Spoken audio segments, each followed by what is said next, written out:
তোর প্রেমে পাহারা তো আমিই দেই, আর কি করব? আরে সেটা তো দেছি, পাহারা তো দিবি, তুই সারা জীবন দিবি।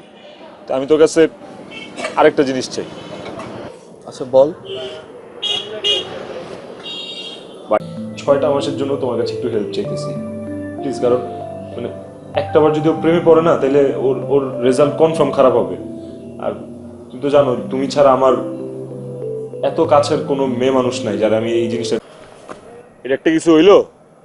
আমার কি দোষ? আর তুই বলবি না? আমি বলছিলাম তো। ভালো করে বলবি না? ভালো করে আবার কেমনে বলে? এতদিন মজা করছস, কেউ তোরে বিশ্বাস। আরে শুনে ফেলবে তো, থাক। হ্যালো, কেমন আছেন?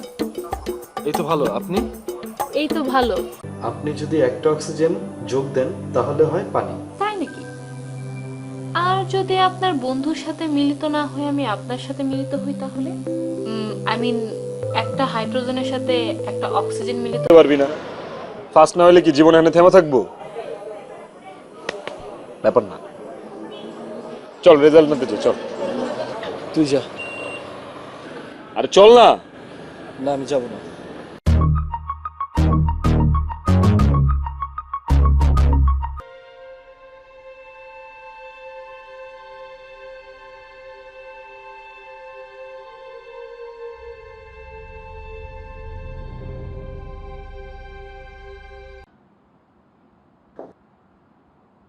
রাতুল সাহেব, আমি ইউজুয়ালি 5টার মধ্যে আমার সেশনগুলো ক্লোজ করে দিই। বিল, ইন্টারনেট বিল, এগুলো সব বাকি পড়ে আছে। সবার কথা কেন আমার একা শুনতে হবে? তোমার অক্ষমতা দায়। তো মুখে দেখে কথা ফুটে গেছে তোমার। শোনো, যে চাকরি সম্পর্ক নষ্ট করে দিচ্ছে সে চাকরি আর করার দরকার নেই। কাল থেকে অফিস যাবে না তুমি। অবশ্যই আমি অফিসে যাব, কারণ তো লুজারের সাথে থেকে আমার লাইফ আমি স্পয়েল করতে পারবো না। সারিয়া, হাত ছাড়ো। সারিয়া প্লিজ একটা চান্স তো দিবা আমাকে। ছাড়ো। যে চিন্তা ভাবনা শুরু করে, নিজের কল্পনাগুলোকে রোজ রোজ ভেবে ভেবে একসময় সত্যি বলে বিশ্বাস করা শুরু করে, আর আমাকে করতে থাকে সন্দেহ। তো আপনি ওনার ভুল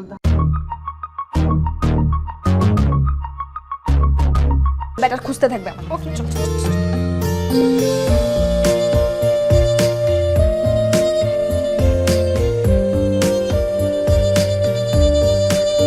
করলেন যেটা আমার ফেভারিট রেস্টুরেন্ট।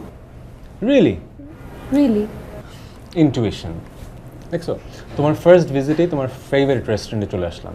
Thank you. এই তো খাওয়া না নীলাঞ্জনা, জি। এদিকে আয় তোমার। কি? এটা একটু কি যেন একটা সমস্যা হয়ে গেল।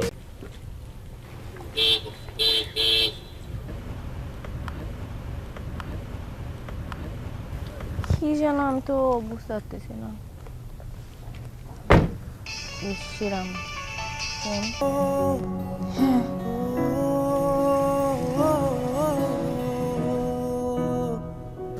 কি আর কিছু বলবেন? হ্যাঁ,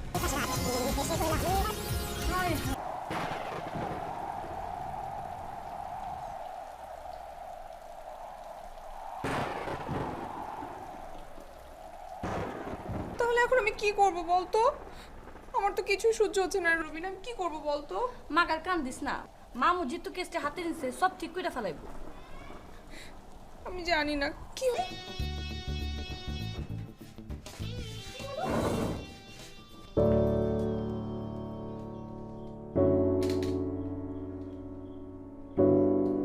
জন্তুর কথা বোঝে, হ্যাঁ, পাখি পাখির জবান বোঝে, কিন্তু মানুষ, মানুষ কি মানুষের জবান বোঝে? মানুষ। আচ্ছা, ডাক্তারের কাছে দিনা কি বলছে?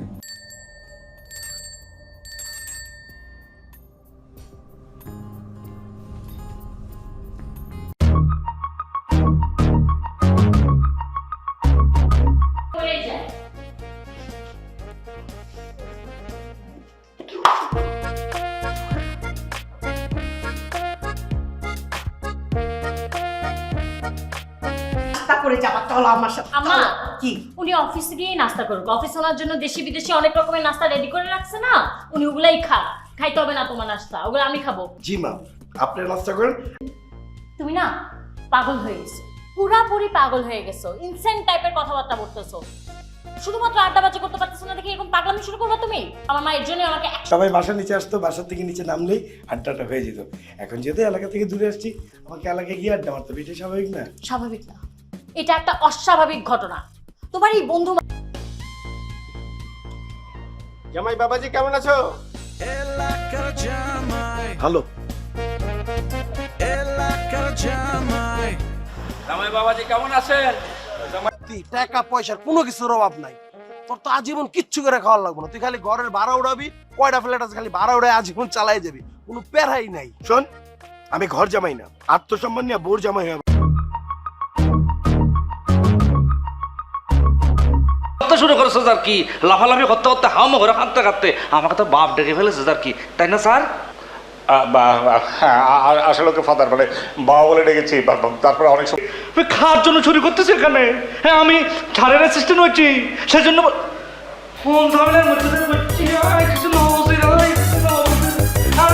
এর লেগে তো গভর্নমেন্ট কোনো কিছু ওই যে ওগুলো বন্ধ করে দিছে। এখনো দেখতে পাচ্ছিস না ফাজিল গুলা, এই হারামজাদা তোরা টাকা দিছি গোবরের লেগা।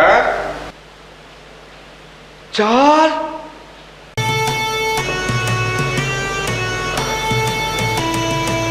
খারাপ আছিস কি লেগা বয়,